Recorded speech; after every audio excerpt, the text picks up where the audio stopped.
দুধের ক্ষীরের মধ্যে আমি কমলা সুন্দরীগুলোকে নামাই দিতেছি, কত সুন্দর লাগতেছে দেখতে, তাই না?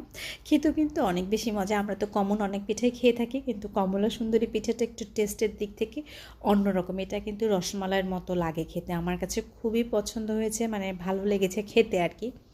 বানানো ভীষণ সহজ। এখানে 1 কাপ পানি নিয়ে নিলাম, পানির মধ্যে স্বাদ মতো লবণ দিয়ে 1 কাপ চালের গুঁড়ো এবং সাথে হাফ কাপ ময়দা দিয়ে এটাকে হচ্ছে আমি কি বলে একটু মধে নিব, মানে জাল করে নিব, সিদ্ধ করে নিব যেটাকে বলে আর কি।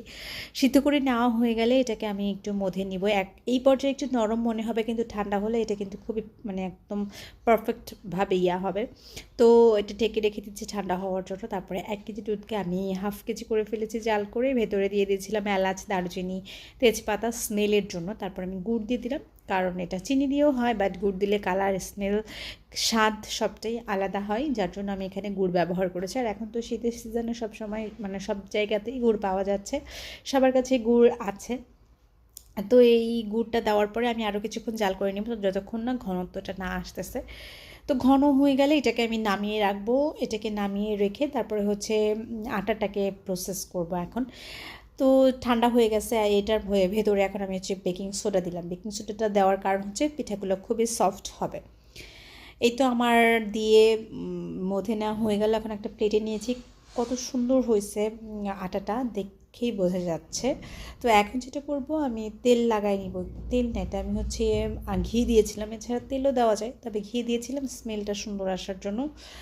এখন ছোটো ছোটো বল করে সবগুলো নিয়ে নিলাম। এখন আরও একটু হাতের সাথে এইভাবে করে 2 তালুর মধ্যে নিয়ে বল করে নিব, মাঝখানে একটা ছিদ্র করে নিব এভাবে।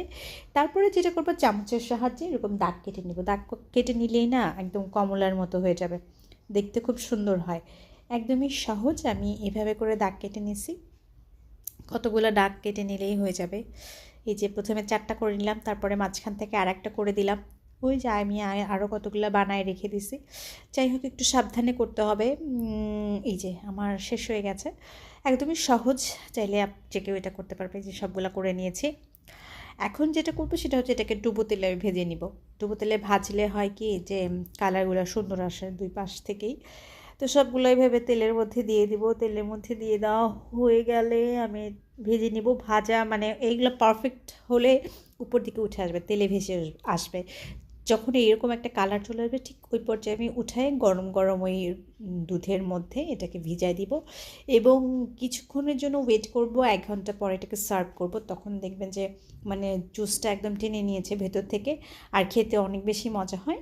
আমার ভীষণ ভালো লাগছে। আপনাদের যদি ভালো লাগে এই কমলা সুন্দরী পিঠাটা আপনারাও ট্রাই করতে পারেন।